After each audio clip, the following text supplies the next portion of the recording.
আসসালামু আলাইকুম।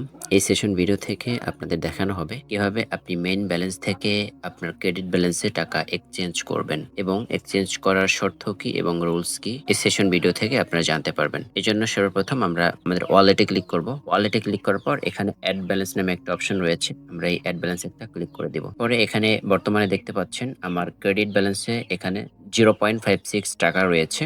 এবং আমার মেইন ব্যালেন্সে এই মুহূর্তে 37 টাকা রয়েছে। যেহেতু আমরা এক্সচেঞ্জ ব্যালেন্স করব এজন্য আমাদের এখানে এক্সচেঞ্জ ব্যালেন্সের এখানে একটা ক্লিক করতে হবে। ক্লিক করার পর এখানে সর্বনিম্ন আপনি 20 টাকা অ্যামাউন্ট এক্সচেঞ্জ করতে পারবেন এবং অবশ্যই সেটা আপনার মেইন ব্যালেন্সে থাকতে হবে। পাশাপাশি এখানে আপনাকে 2% চার্জ দিতে হবে। এজন্য এখানে আপনি 20 টাকা দিলে যখন 2% চার্জ কাটা হবে এখানে এক্সচেঞ্জ নাও যে অপশনটা রয়েছে এই এক্সচেঞ্জ নাও অপশনটাতে একটা ক্লিক করবেন। তাহলে আপনার মেইন ব্যালেন্স থেকে কিন্তু আপনার ভাউচার ব্যালেন্সের টাকাটা সঠিকভাবে এক্সচেঞ্জ হয়ে যাবে। আশা করি বুঝতে পেরেছেন যে কিভাবে সঠিক নিয়মে আপনি মেইন ব্যালেন্স থেকে আপনার ক্রেডিট ব্যালেন্সে টাকাটা এক্সচেঞ্জ করবেন এবং এটা কিন্তু সাথে সাথেই আপনার মেইন ব্যালেন্স থেকে এক্সচেঞ্জ করলে ক্রেডিট ব্যালেন্সের সাথে সাথে অ্যাড হয়ে যাবে এবং 2% চার্জ কাটা হবে। আশা করি বিষয়টা বুঝতে পেরেছেন। ধন্যবাদ সকলকে।